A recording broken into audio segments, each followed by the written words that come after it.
விஜய் சார்ன்றது ஒரு bench mark ready பண்ணி வச்சுட்டு போயிருக்காரு. அங்கே யாருமே போக முடியாது. சிவகார்த்திகேயன் அவர் ஒரு பெஞ்ச் மார்க் செட் பண்ணியிருக்காரு. எல்லாம் நிறைய பேர் அங்கே போக முயற்சி பண்ணுவாங்க, அங்கே போக முடியாது, பட் அங்கே போக முயற்சி பண்ணுவாங்கங்கிறது தான் இதே தவிர. 80 ரூபாயை எடுத்துட்டு சேலம்லேருந்து கிளம்புன ஒரு நபர் அவருடைய வாழ்க்கை இன்னைக்கு இங்கே வந்து நிற்குது இல்லையா, எப்படி இருக்கு? இப்போ நம்ம பார்க்கறது ஹீரோலுக்கு கிடையாது, எக்ஸ்ட்ராடினரி டேலண்ட் அப்படியும் கிடையாது.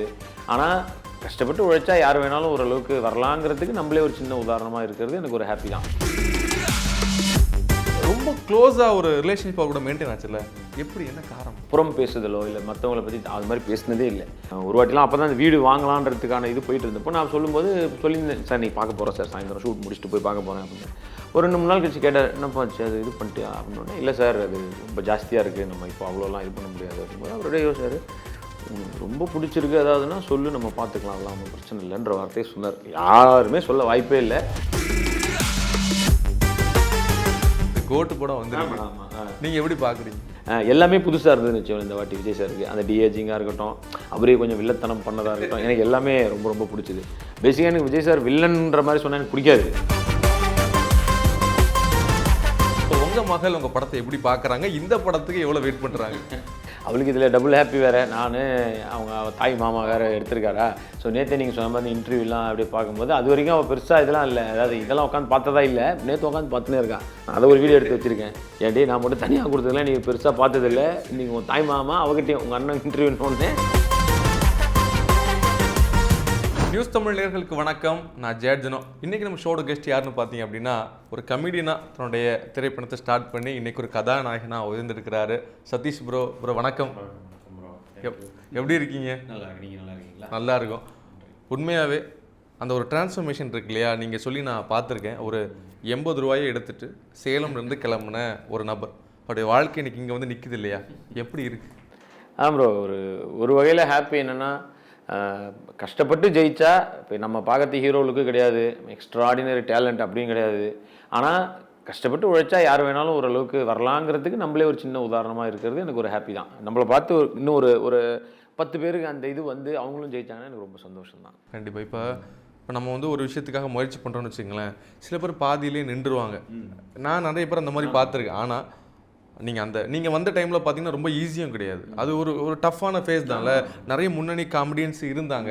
அதை தாண்டி நீங்கள் வந்து திரையில் வந்து நின்னீங்கல்ல, அந்த பயணம் எப்படி சாத்தியமானது முதல்ல? அதான் ப்ரோ, சினிமாலேயே வந்து பெரிய இது என்னென்னா, இப்போ நீங்கள் சும்மா இப்போ டாக்டருக்கு படிக்கிறீங்க அப்படின்னா 5 வருஷம் படித்து முடிச்சிட்டிங்கன்னா நீங்கள் கன்ஃபார்மாக டாக்டர், அதில் எந்த சந்தேகமும் இல்லை. இன்ஜினியரிங் முடிக்கிறீங்கன்னா இன்ஜினியர் அப்படிங்கிறதுல எந்த டவுட்டும் இல்லை.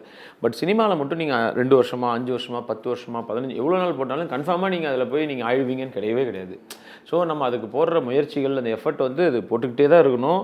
அந்த விடாமுயற்சிங்கிறது மட்டும்தான் இதுக்கான ஒரே இது. அதுக்கான டேலண்ட்டும் வளர்த்துக்கணும் ஆஃப்கோர்ஸ். பட் ஃபஸ்ட்டு விஷயம் விடாமுயற்சி தான். போய் கண்ணில் பட்டுக்கிட்டே இருக்கணும். அதுதான் அதோட இதாக இருந்ததுன்னு வச்சுக்கோங்களேன். நிறைய பேர் நீங்கள் சொன்ன மாதிரி நான் என் கூட ஸ்டார்ட் பண்ண நிறைய பேர் வந்து அவங்க என்னோட பெரிய டேலண்ட்டாக இருந்திருக்கலாம். பட் ஆனால் அவங்க வந்து கண்டினியூ பண்ணல. அதுக்குள்ளே அவங்க வேறு வேலைகள் இருக்குன்னு போயிட்டாங்க. இன்னொன்று எனக்கு வந்து போய் ஊரில் பண்ணுறதுக்கு பிஸ்னஸ் அந்த மாதிரியும் கிடையாது. ஸோ இதுதான் லைஃப்னு முடிவு பண்ணி சரி ட்ரை பண்ணிக்கிட்டே இருப்போன்னு பண்ணது தான். பட் நிறையா கடவுள் அருள் மக்களோட ஆசிகளுடன் வந்து உண்மையிலே ஒரு நல்ல ஒரு இது கிடச்சிது. இப்போ கூட சில பேர்லாம் ஃபோன் பண்ணுவாங்க, ஊரில் இருந்துலாம் ஃபோன் பண்ணிட்டு, கண்ணே நான் தான் கண்ணு இந்த இவர் பேசுகிறேன். ஆமாம் அங்கிள் நல்லா இருக்கீங்களா? நல்லா இருக்கிறேன் கண்ணு. பையன் எப்படி இருக்கான்? பையன் கண்ணு அதான் பார்த்தான், பிஸ்னஸ் வச்சு கொடுத்தேன், ஒன்றும் வேலையும் செய்ய மாட்றாங்கன்னு, ஒன்றும் பெருசாக அறிவும் ஒன்றும் வளரவே இல்லை, அறிவும் இல்லை, வேலையும் கரெக்டாக செய்ய மாட்றான், ஒன்றுமே ரொம்ப தத்தியாக இருக்கிறான், பேசாமல் அவன் கூட சரி சினிமாவில் ஹீரோ ஆக்கி விட்றேன் அப்படின்னாரு. ஏன்டா இதுக்கு ஈஸியாக பேசுகிறேன், வேறு எந்த அறிவும் இல்லை, வேலையே தெரியலன்னு நீ சினிமாவில் வச்சு ஹீரோ ஆக்கி விட்டுருவேன். அதாவது அவங்களுக்கு தேவை என்னென்னா இந்த 15 வருஷ ட்ராவல். அதுக்கு நடுவில் நம்ம வந்து அந்த ஆரம்ப கட்டத்தில் கிட்டத்தட்ட நான் வந்து ஒரு 2004 எதிர்நீச்சல் ரிலீஸ் ஆன நாள் வரைக்குமே பார்த்தீங்கன்னா பயங்கர கஷ்டம்தான். கஷ்டம்னா உண்மையிலே அந்த சாப்பாட்டுக்கு கஷ்டங்கிறது தான். ஆனால் நான் என்ன பண்ணேன்னா ஏதோ ஒரு வேலைக்கு செஞ்சுட்டு இருந்தேன், அந்த மாதிரி இருந்துட்டேன். அதாவது கம்மியாக சாப்பிட்ற அளவுக்கு அது ஒன்று பண்ணிக்கிட்டேன், பிளாட்ஃபார்மில் படுக்காத அளவுக்கு ஒரு சின்ன இது மட்டும் பண்ணிக்கிட்டேன்னு வச்சுக்கோங்களேன். அதெல்லாம் இவங்களுக்கு தெரியல. இன்றைக்கி என்ன அப்படி இன்றைக்கி நான் ஃபாரின் போகிறேன்றான், திடீர்னு விஜய் சார் கூட நடிக்கிறேன்றான், அதுன்றான், ஹீரோன்றான் அப்படின்னு சொல்லிட்டு அந்த மாதிரி சில பேர்லாம் கேட்பாங்க. இப்படி இந்த வழி இருக்கு பாருங்கள், அது வந்து அவங்க அதெல்லாம் அப்படியே ஸ்கிப் பண்ணி நேராக அங்கே வந்துட்டாங்க. இந்த நடுவில் கொஞ்சம் பக்கத்தை காணும் தான் அது ஸ்ட்ரெயிட்டாக இங்கே. கண்டிப்பாக இப்போ ஆஸ்பைரிங்காக இருக்கிற ஆட்களை வந்து ஒரு விஷயம், இப்போ சினிமாவுக்கு வரணும் அப்படின்னா நிறைய விஷயத்தை இழக்க வேண்டியிருக்கும். நான் நிறைய பேரை பார்த்துருக்கேன், சினிமாக்காக காதல் இழந்த ஆட்களை பார்த்துருக்கேன், குடும்பத்தை கூட இழந்து தனியாக வந்திருக்கிறாங்கல்ல. நீங்கள் அந்த டஃப் ஃபேஸில் என்னைக்காவது ஒரு நாள் ரொம்ப துவண்டு போய் வேண்டாண்டான்னு விடுற அந்த எண்ணம் வந்துருக்கா? இப்போ நான் இது இது ரொம்ப இந்த பதிலாக சொல்கிறேன்லாம் இல்லை, ஒரு நாள் கூட நான் வந்து அந்த மாதிரி நினச்சதே இல்லை ப்ரோ. இன்றைக்கி வரைக்கும் வந்து அன்றைக்கி எப்படி நான் வந்து ட்ரை பண்ணும்போது ஒரு இது இருந்ததோ அப்போயும் அந்த நம்பிக்கை இருந்தது. இப்போ இன்றைக்கும் என்னென்னா இதை விட பெருசாக போகணுன்ற அதே நம்பிக்கை தான் இருக்குது. ஒரு நாள் கூட ஐயோ நம்ம இது வந்துட்டுமே நான் நினச்சதும் கிடையாது, இதனால் இதை மிஸ் பண்ணிட்டேன்னு கிடையவே கிடையாது. அப்படி யாராவது சொன்னால் அது வந்து ஒரு பொய்யான வார்த்தைகளாக கூட இருக்கலாம், மேபி அவங்க சைடில் நியாயம் இருக்கலாம், பட் எனக்கு தெரிஞ்சு பொய் தான். அண்ட் அப்படியே வெளில போனால் சார் என்ன சார் உங்களால் அப்படியே ஃப்ரீயாகவே வெளில போக முடியல, அங்கே போனால் வராங்க இங்கே போகிறாங்க வராங்கலாம் சார். ஆமாம் சார் இதெல்லாம் கஷ்டம்னு சொன்னால் அதுவும் பொய். ஒருத்தர் வெளில போனால் ஒரு நடிகர்னு சொல்லிட்டு ஒரு 10 பேர் பார்த்தா தான் அவங்களுக்கு உண்மையிலே சந்தோஷமாக இருப்பாங்க. இல்லை அதுக்கு தான் உழைக்கணும், அதுக்கு தான் வந்ததே அதுக்கு தான். சீச்சி எனக்கு க்ரௌட் ஆகாதுன்னா அப்போ வீட்டிலே இருக்கு, இதுக்கு நடிக்க வந்தேன்ற மாதிரி தான். ஷாருக் சொல்லியிருக்காரு, மற்றவங்களாம் விட. ஷாருக் கான் கேட்குறாங்க இந்த மாதிரி உங்களுக்கு எப்படி இருக்குமோ, அவர் சொல்ல சார் நான் வெளில வந்தேன் என்னை வந்து எல்லாரும் இது பண்ணோம், அப்படி சட்டை கிழிச்சு என்னை வந்து இது பண்ணோம். பெண்கள் சொன்னார், அது நான் கவனிக்கல ப்ரோ, நான் கொஞ்சம் வேற ஒரு தாட்டில் இருந்தேன், நீங்கள் அந்த தாட்டில். ஸோ அதனால் வந்து அப்படி இருந்தாதான் சொல்லி அவரே சொல்லும் பொழுது இப்போ வரைக்கும் அவர் எப்போ வந்த நாள்லேருந்து இன்றைக்கி வரைக்கும் அவர் அப்படி தான் இருக்கார்.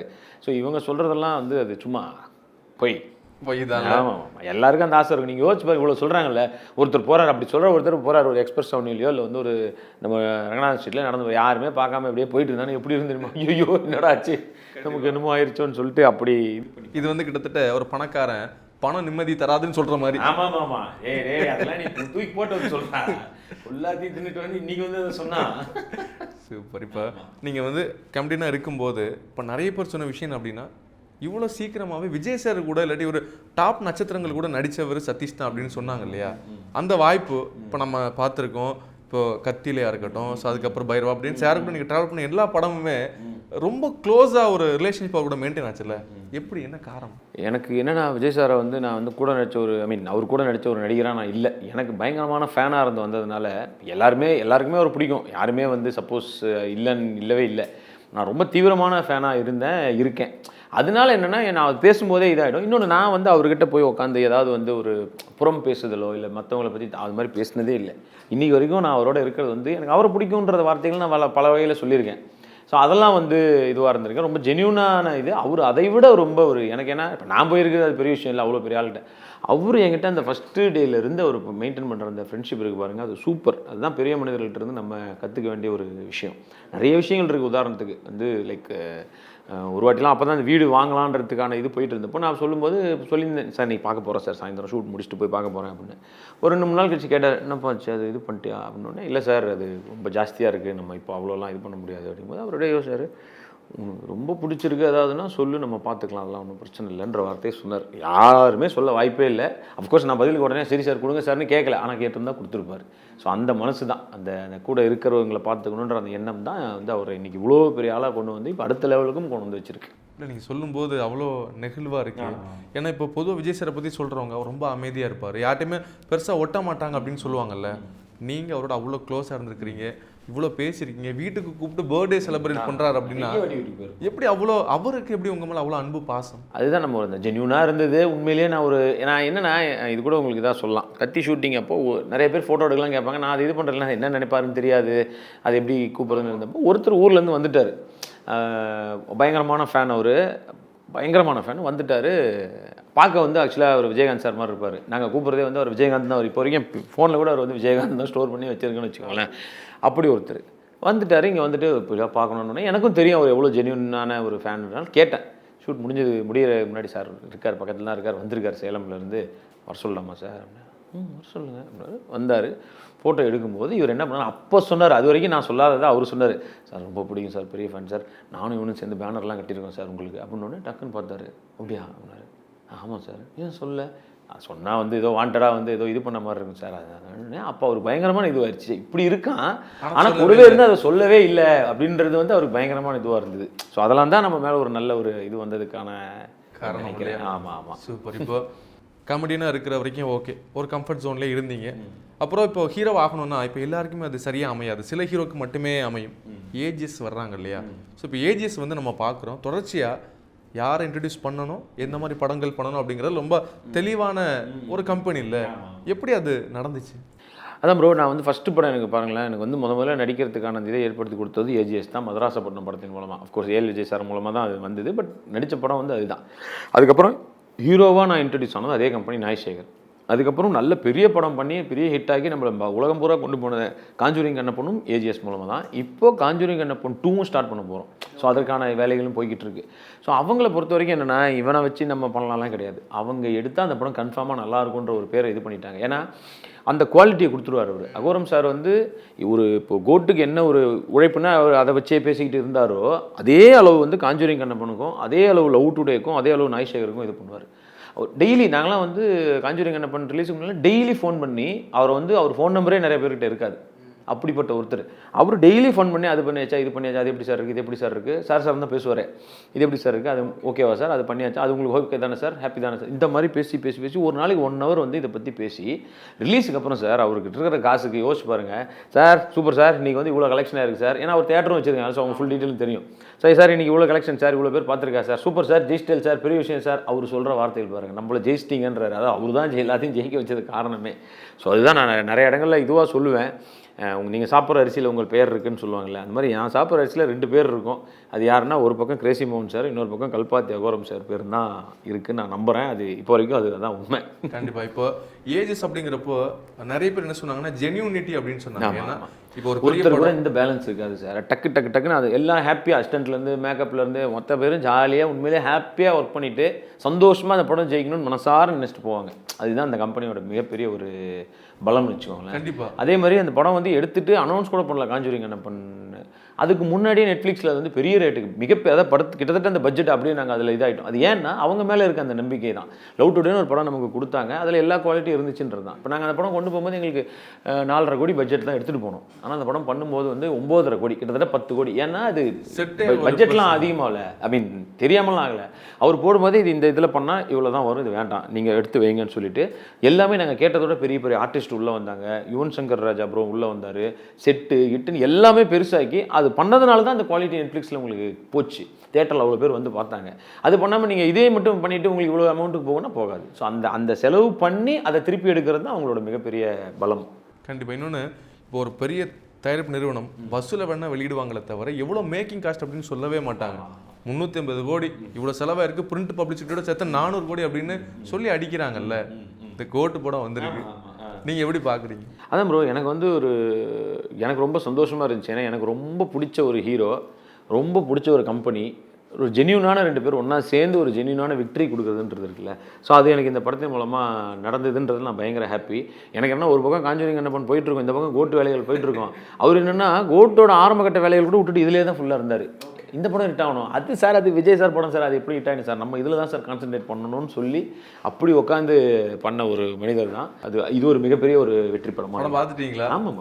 எப்படி இருந்துச்சு? எனக்கு ரொம்ப ரொம்ப பிடிச்சது. எஸ்பெஷலி விஜய் சார் இந்த மாதிரிலாம் பார்த்து துருத்துருன்னும் சரி, எல்லாமே புதுசாக இருந்துச்சு இந்த வாட்டி விஜய் சாருக்கு. அந்த டிஏஜிங்காக இருக்கட்டும், அவரே கொஞ்சம் வில்லத்தனம் பண்ணதாக இருக்கட்டும், எனக்கு எல்லாமே ரொம்ப ரொம்ப பிடிச்சது. பேசிக்காக எனக்கு விஜய் சார் வில்லன்ற மாதிரி சொன்னால் எனக்கு பிடிக்காது. இந்த படத்தில் அதை மீறி ஒன்று பயங்கரமாக இருந்தது. இளைய தளபதி இல்லையா? ஆமாம் தளபதி. உங்களுடைய ரொம்ப நெருங்கிய நண்பரான எஸ்கேவும் படத்தில் இருந்தார் சார். அது வந்து இப்போ நிறைய ஹீரோஸ் இருக்காங்க சார். நம்ம வந்து இப்போ சினிமா இண்டஸ்ட்ரியில் பார்த்துருக்கோம், 2 ஹீரோ ஒன்றா நடித்தா எடிட்டிங் டேபிளில் உட்காந்து அவர் சீனை ட்ரிம் பண்ணுங்கன்னு சொன்ன ஆட்களை பற்றிலாம் நம்ம தகவல் கேள்விப்பட்டிருக்கோம் இல்லையா? ஆனால் அவர் வந்து நீ யார் ரசிகை அப்படின்னு அவரோட பொண்ணுகிட்ட கேட்குற அந்த தலை ரெஃபரன்ஸாக இருக்கட்டும், துப்பாக்கியை எஸ்கேட்டை கொடுத்து பார்த்துக்கோங்க அப்படின்னு சொல்கிற விஷயமா இருக்கட்டும், உங்களுக்கு எவ்வளோ நிகழ்ச்சியாக இருந்துச்சு? அதான் விஜய் சார் இவ்வளோ பெரிய மனிதர்ன்றதை நம்ம இதன் மூலமாக மறுபடியும் இன்னொரு வாட்டி உலகுக்கு உணர்த்துறாரு. வேறு ஒன்றும் கிடையாது. நீங்கள் சொன்ன அதே இதுதான். அண்டு எல்லாம் அதுவும் கேட்டாங்க நிறைய பேர் வந்து, இதை வந்து அவர் ஒப்படைச்சிட்டு போயிட்டாரா இவர்கிட்டன்னு சொல்லிட்டு. அதான் நான் சொன்னேன், விஜய் சார்ன்றது ஒரு பெஞ்ச் மார்க் ரெடி பண்ணி வச்சுட்டு போயிருக்காரு. அங்கே யாருமே போக முடியாது. சிவகார்த்திகேயன் அவர் ஒரு பெஞ்ச் மார்க் செட் பண்ணியிருக்காரு. எல்லாம் நிறைய பேர் அங்கே போக முயற்சி பண்ணுவாங்க, அங்கே போக முடியாது, பட் அங்கே போக முயற்சி பண்ணுவாங்கங்கிறது தான் இதே தவிர இதை நோக்கி இங்கே இவர் இதை போயிடுவாரா ஏதாவது போயிடுவாரா கிடையவே கிடையாது. விஜய் சார் அவர் ஒரு பெஞ்ச் மார்க், அஜித் சார் அவர் ஒரு பெஞ்ச் மார்க், அந்த மாதிரி சிவா இன்றைக்கி ஒரு மிகப்பெரிய ஒரு பெஞ்ச் மார்க் அவர் செட் பண்ணியிருக்காரு. ஏன்னா என் கண்ணு முன்னாடி பார்த்து நான் வளர்ந்த 2 பேர் சொல்லலாம், சிவாவும் அட்லியும். ஒன்றாவே சுற்றிக்கிட்டு இருக்கும்போது அப்படியே டக்கு டக்கு டக்குன்னு அப்படியே மிகப்பெரிய ஒரு ஆலமரமாக வளர்ந்து நிற்கிறாங்க இவங்க 2 பேரும். ஆனால் அதுக்கான கடுமையான உழைப்பு, அந்த டேலண்ட் அவங்ககிட்ட இருக்குது. முகப்புத்தகம் டீம் இல்லையா? ஆமாம், முகப்புத்தகம் டீமு. அந்த மறுபடியும் இப்போ எல்லாம் மீட் பண்ணோம். அது பயங்கர ஹாப்பியாக இருந்துச்சு எல்லாம். என்ன ஹாப்பின்னா, அது எல்லாருமே ஓரளவுக்கு நல்லபடியாக பெருசாக வந்து இதாக இருக்கும்ன்றது ரொம்ப சந்தோஷம். கண்டிப்பாக. இப்போ நீங்கள் சொல்லும்போது அது கூட கேள்விப்பட்டோம். எஸ்கே இன்னைக்கு அந்த கன்னை வாங்குறாரு, அதுக்கு நான் தான் காரணம் அப்படின்னு ஒரு கதை சொன்னீங்க. அது கதை இல்லை, உண்மைதான். அது எப்படி நடந்துச்சு? இல்லை, அந்த அவார்டு சொல்கிறீங்களா? ஆமாம்மா, அது விஜய் அவார்ட்ஸ் வந்து ஒரு வாட்டி இது பண்ணும்போது என்கிட்ட தான் வந்து கேட்டாங்க, சார்கிட்ட ஒரு நிமிஷம் அப்படியே சொல்லுங்கள், சார் அந்த அவார்டு கொடுத்தா நல்லாயிருக்கும் சிவாக்கு அப்படின்னாங்க. நான் சொன்னேன், கேட்டேன், சார் இந்த மாதிரி கேட்குறாங்க சார் உங்களுக்கு. சார் ஓகே, நான் அவார்டு வாங்குறேன்ல, வாங்கி முடிச்சதுக்கப்புறம் அப்படியே உடனே கொடுத்துட்டு இறங்கிடுறேன் ஒரு ஓகே அப்படின்னாரு. அது நடந்தது. அந்த அவார்டு கொடுத்தது, அவார்டு ஒரு பெரிய விஷயம். ஆனால் அதுக்கப்புறம் ஒரு வார்த்தையில் ஒரு அவார்டு கொடுத்தாரு பாருங்க, இந்த சின்ன பசங்களை பிடிச்சிட்டிங்கன்றது, அதுதான் மிகப்பெரிய ஒரு அவார்டாக இன்றைக்கி வரைக்கும் நானும் பார்க்குறேன். ஒரு ஃப்ரெண்டாக நான் வந்து நிச்சயமாக சிவா மேலே மிகப்பெரிய ஒரு சந்தோஷம் வந்து எனக்கு அந்த இடத்துல இருக்குது. கண்டிப்பாக. சூப்பர். இப்போ எனக்கு தெரியும் நீங்கள் வந்து சிஎஸ்கேயோட பயங்கரமான ஃபேன் அப்படின்னு. ஸோ இத்தனை நாள் நடிகராக நாங்கள் பார்த்து இப்போ ஒரு ஆண்டர்ப்ரனர் ஆகிட்டீங்க. ஸோ ஒரு பிஸ்னஸ்ஸு அந்த வீடியோஸ்லாம் நீங்கள் ஷட்டில் விளையாடுறீங்க, ரொம்ப நல்லா இருக்குது. பிஸ்னஸ் ஐடியா அப்படி திடீர்னு? இல்லை, எனக்கு என்னென்னா ப்ரோ, ஒரு நாள் அங்கே போய் எல்லாம், அது நம்ம மாமியார் வீட்டுக்கு பின்னாடி அங்கே இருக்கிற இடம் தான் அது. ஸோ என்னாச்சு, போகும்போது திடீர்னு அங்கே விளையாடலாம் அப்படின்னு சொல்லிட்டு, ஆக்சுவலாக இந்த நம்ம டைரக்டர் வந்து என்னோட மச்சான், என் ஒய்ஃபோட அண்ணன். ஸோ அவரும் வந்து என்ன பண்ணாரு, சரி விளையாட போகலாம், கிரிக்கெட் விளையாட போகலான்னு ஒரு டர்ஃபுக்கு போனோம். போனால் அது ரொம்ப சின்ன இடம் தான், பட் அதுக்கு பயங்கர காஸ்ட்லி. ஏதோ சொன்னாங்க 700 800 பெர் ஹவருக்கு. ப்ளஸ் வந்து நாங்கள் விளையாடிட்டு இருக்கும்போதே பின்னாடி 2 டீம் வெயிட் பண்ணுறாங்க, சார் முடிக்க சொல்லுங்கள் சார், இந்த சாப்பாடு பந்தியில் நிற்கிறாங்க, தயிர் சாதெல்லாம் அப்போ மோஸ்ட் வெளியே போய் சாப்பிட்டு எந்திரிச்சு போயிடுறாங்க. அந்த மாதிரி வந்து வெளில பண்ணுறாங்க.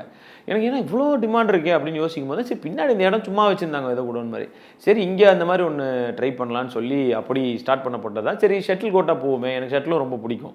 இன்னொன்று, நீங்கள் அதுக்காக 10 பேர் வேணும் கிரிக்கெட்டுக்கு, இதுக்கு 2 பேர் இருந்தாலே மினிமம் 2 பேர் போதும், மேக்ஸிமம் 4 8 6 அது ஓகே. ஸோ அந்த மாதிரி ட்ரை பண்ணது. பட் அது சூப்பராக ஃபஸ்ட் இயர் ஆனிவர்சரி ஒரு 2 நாள் முன்னாடி தான் வந்தது. ரொம்ப நல்லா சூப்பராக போயிட்டுருக்கு. இன்னொன்று, அது வெறும் ஒரு கேமாக மட்டும் இல்லாமல் அது வந்து பயங்கர எக்ஸசைஸ். இன்றைக்கி எல்லாருமே அதில் கான்சன்ட்ரேட் பண்ணுறாங்க ப்ரோ, முன்னாடி மாதிரி இல்லை. முன்னாடி அஃப்கோர்ஸ் நல்ல ஃபுட்டும் இருந்துச்சு, அதுக்கு தகுந்த அளவுக்கு எக்ஸசைஸ் இருந்தால் போதும்னு இருந்தது. பட் இப்போ அப்படி கிடையாது. ஃபுட்டெல்லாம் ஒரு மாதிரி எக்கச்சக்கமாக வெளிநாட்டு ஃபுட்டுகள் வேறு மாதிரி ஒன்று ஆகிட்டோம். அதனால அதுக்கேற்ற மாதிரியான நிறைய எக்ஸசைஸ் தேவைப்படுது. அது ஷட்டில் வந்து மிகப்பெரிய ஹெல்ப்பாக இருக்குது. ஸோ நான் அது வந்து வெறும் இது ஒரு கேமாக பார்க்காம நான் இது வந்து ஒரு நல்ல ஆரோக்கியமான விஷயமாகவே பார்க்குறேன். சூப்பர். ஸோ உங்களோட வளர்ச்சியை பார்க்கும்போது எங்களில் ஒருத்தன் வளர்ந்த மாதிரியான ஒரு ஃபீல் கிடைக்கிது. இது சிலருக்கு மட்டுமே அமையும். ஸோ ஸ்டார்டிங்லேருந்து கமெடியனாக வந்து இன்றைக்கி இத்தனை படம் ஹீரோவாக நடித்து இன்றைக்கி சட்டம் என் கையில் வந்து நிற்குது இல்லையா? இந்த போராட்டம் நீங்கள் சொல்லிட்டீங்க இல்லையா, இந்த வெற்றி எவ்வளோ முக்கியம்? அதான் ப்ரோ, இப்போ இந்த மாதிரி படத்தோட வெற்றின்றது ஒருத்தனோட வெற்றியோ அந்த மாதிரி இல்லை ப்ரோ. நீங்கள் சொன்ன மாதிரி தான், இப்போ நம்மளில் ஒருத்தன்ற மாதிரி நம்ம எல்லாருக்குமான வெற்றி தான் ப்ரோ. இப்போ இந்த மாதிரி படங்கள் என்ன மாதிரி ஆட்கள்லாம் ஜெயிக்கும்பொழுது தான் எல்லாருக்கும் அந்த கான்ஃபிடென்ட் நிறையா வரும். பரவாயில்ல, இந்த மாதிரி இருந்தால் கூட நம்ம ஜெயிக்க முடியுன்றதுக்கு நம்ம ஒரு நல்ல ஒரு உதாரணமாக இருக்கும். அது ஜென்யூனான படம். நான் சும்மா அதுக்காக வந்து நம்ம வந்து இதாகவும் பண்ணல, ஏதாச்சப்பா நான் ஜெயிச்சா நீங்களாம் ஜெயிச்ச மாதிரி வந்து இப்போ அப்படி கேட்கல. ஒரு நல்ல படம் எடுத்துருக்கோன்ற கான்ஃபிடென்ட் இருக்குது. ஜென்யூனாக ஒரு 2 hours உங்களுக்கு வந்து எல்லா வகையிலையும் ஒரு போர் அடிக்காமல் ஒரு த்ரில்லரை நல்லா என்ஜாய் பண்ணக்கூடிய படமாக இருக்கும். உங்களுக்கு அந்த தேட்டரில் அந்த ஒரு சில்னஸ் இருக்கும். தேட்டர்னா ஏசி போடுறதுல சொல்ல, படத்தில் சொல்கிறேன். ஏன்னா ஏற்காட்டில் எடுத்துருக்கோம் ஃபுல் நைட்டு. அந்த சில்னஸ் மாதிரி படத்துலேயும் உங்களுக்கு ஒன்று இருக்கும்னு நான் நம்புகிறேன். கண்டிப்பாக. ஏன்னா இப்போ கேரளா படங்களை வந்து சில பேர் ரொம்ப பாராட்டி பேசி நம்ம ஊரில் அந்த மாதிரி படம் வரலன்னு சொல்லும்போது நமக்கு வருத்தத்தை தாண்டி சில நேரம் கோவம் வரும். ஏன் அப்படிலாம் இல்லை, நிறைய படங்கள் இருக்குது அப்படின்னு சொல்கிற மாதிரி இந்த படத்தோடைய சாயிலையும் அந்த கிளிம்ஸையும் பார்க்கும்போது ஓகே, ஒரு குவாலிட்டியான படம் அப்படின்னு எனக்கு தோணுது. நீங்கள் உண்மையாக சொல்லுங்கள், படம் எப்படி வந்திருக்கு? அதான் ப்ரோ, நான் இல்லைனா நான் வந்து நான்லாம் முன்னாடியே நேனா எனக்கு இன்றைக்கி இன்டர்வியூ கொடுத்துட்டு நாளைக்கு திருப்பி எடுத்து, ஏன்னா முன்னாடி மாதிரி கிடையாது ப்ரோ. நீங்கள் என்ன வேணாலும் பேசலாம், எல்லாம் ரெக்கார்டு பாருங்கள், 3 கேமரா அண்ணன் எல்லாம் எடுத்து வச்சுட்டு இருக்காங்க. அதனால் இது எதுவுமே நீங்கள் பொய் சொல்லிலாம் இது பண்ண முடியாது ப்ரோ.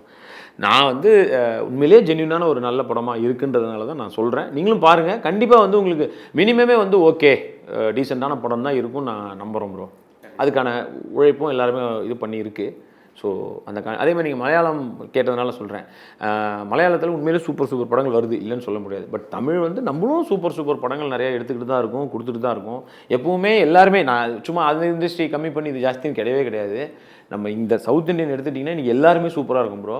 நீங்கள் தமிழ் என்றைக்குமே சூப்பர் தான், டவுட்டே கிடையாது. மலையாளம் எக்ஸ்ட்ராடினரி படங்கள், தெலுங்கு அவங்க ஒரு கைண்ட் ஆஃப் படங்கள் வந்து அதுக்கு வேறு லெவலில் பண்ணிகிட்டு இருக்காங்க. அது மாஸ்னால் அந்த மாஸ் அப்படியே இருக்கும். நீங்கள் சும்மா இன்றைக்கி நீங்கள் கலாய்க்கிறதுக்காக சில படங்கள் பார்க்கலாம், சும்மா சொல்கிறேன். ஆனால் அந்த படத்துலையும் அவ்வளோ அருமையாக அந்த மாஸ் அவங்க ஜென்யூனாக பண்ணியிருப்பாங்க. அக்கண்டான்னு ஒரு படம் ப்ரோ, பாலையா நடித்த படம். அதை வந்து எல்லாரும் வந்து ஏதோ இவங்கெல்லாம் வந்து இதாக இருக்கும் அப்படி இருக்குன்னு நாங்கள் தான் போனேன். பட் எனக்கு ரொம்ப பிடிச்சிது, சூப்பராக இருக்கேன்னு சொல்லி. ஏன்னா அவங்க அதை ஜென்யூனாக சூப்பராக பண்ணியிருக்காங்க. அண்டு ஸோ அவங்க இன்றைக்கி அவங்க புஷ்பா, RRR, கல்கின்னு வேறு லெவலில் பாகுபலின்னு பயங்கரமாக தெரிவிக்க விட்றாங்க. அண்டு கன்னட இண்டஸ்ட்ரியும் அப்படி தான். நீங்கள் அவங்களும் யோசிச்சு பாருங்கள், இன்றைக்கி வந்து அவங்க KGF எதிரே பார்க்க முடியும். அந்த நான் என்ன சொல்கிறேன் ப்ரோ, KGF 2 பெரிய பட்ஜெட்டில் எடுக்கிறது வேறு, 1 அது என்ன பண்ணணும்னு யாருக்குமே தெரியாது. பட் அந்த கான்ஃபிடென்ட்டில் அந்த படம் எடுத்து அதுக்கான ரிட்டர்ன் எடுத்தாங்க பார்த்தீங்களா, அதுதான். அதுவாக இருக்கட்டும், காந்தாராவாக இருக்கட்டும், அவங்க ஒரு வேறு லெவல் இண்டஸ்ட்ரியாக இருக்காங்க. ஸோ சவுத் இந்தியன் ஃபிலிம் சூப்பராகவே இருக்குது. ஸோ கடைசியாக இந்த படத்தோடைய ரிலீஸ் செப்டம்பர் 20 ரிலீஸ் ஆகும் போது எல்லாம் ஓகே. சோஷியல் மீடியாவை நாங்கள் அப்படியே பார்க்குறோம். நீங்கள் உங்கள் குழந்தையோட விளையாடுற வீடியோஸ்லாம் எனக்கு ரொம்ப பிடிக்கும். ஸோ உங்கள் மகள் உங்கள் படத்தை எப்படி பார்க்குறாங்க, இந்த படத்துக்கு எவ்வளோ வெயிட் பண்ணுறாங்க? அவளுக்கு இதில் டபுள் ஹாப்பி வேறு. நான் அவங்க தாய் மாமா வேறு எடுத்திருக்காரா. ஸோ நேற்று நீங்கள் சொன்ன மாதிரி இன்டர்வியூலாம் அப்படியே பார்க்கும்போது அது வரைக்கும் அவள் பெருசாக இதெல்லாம் இல்லை, அதாவது இதெல்லாம் உட்காந்து பார்த்ததா இல்லை. நேற்று உட்காந்து பார்த்துனே இருக்கான். நான் அதை ஒரு வீடியோ எடுத்து வச்சுருக்கேன். ஏன்டி நான் மட்டும் தனியாக கொடுத்ததுலாம் நீங்கள் பெருசாக பார்த்ததில்ல, இன்றைக்கி உங்கள் தாய் மாமா அவகிட்டையும் உங்கள் அண்ணன் இன்டர்வியூன்னு உட்காந்து நல்லா பார்க்குறீங்களான்ட்டு. ஸோ பயங்கரமாக அவளும் வெயிட்டிங் தான். Super bro. ஸோ வாழ்த்துக்கள், படம் மிகப்பெரிய வெற்றி அடையும் அப்படின்னு நாங்களும் நினைக்கிறோம். அதற்கான வெற்றி அமைய நன்றி. Thank you bro, thank you.